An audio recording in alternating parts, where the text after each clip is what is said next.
दर्शकवृन्द दुर्गा प्रसाई आफै गाडी चलाएर अगाडि बढ्दै हुनुहुन्छ। निकै नै अप्रिय अवस्था देख्न सक्छौं हामी। यहाँ प्रहरीले अश्रु ग्यास चलाएको छ।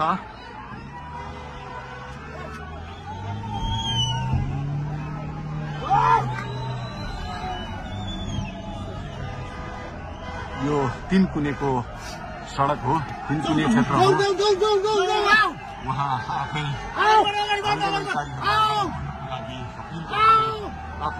गाडी चलाउँदै अगाडि बढिराख्नु भएको छ।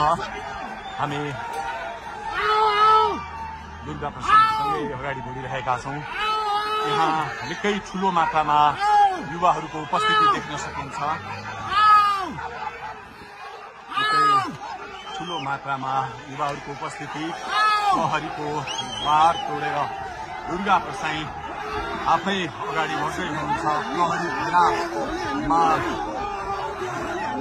प्रहरीलाई गाडीले पेलेर दुर्गा प्रसाई अगाडि बढ्दै हुनुहुन्छ। अगाडि बढ्दैछौँ।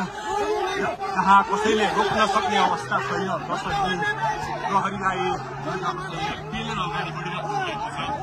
प्रहरी गाडीको चाबी खोज्न लागिपरेको छ। दुर्गा प्रसाईले प्रहरीको एक लेयर तोडिसक्नु भएको छ र अब अगाडि सशस्त्र प्रहरीको टोली रहेको छ। उहाँ अगाडि बढिराख्नु भएको छ। यो गाडीमाथि प्रहरीले अन्धाधुन्दा लाठीचार्ज गरिरहेको छ।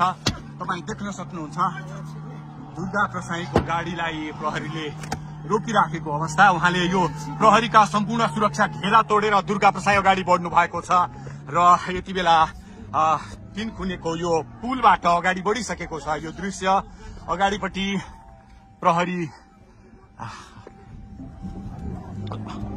प्रहरीका यी घेरा तोडेर दुर्गा प्रसाई अगाडि बढिराख्नु भएको छ।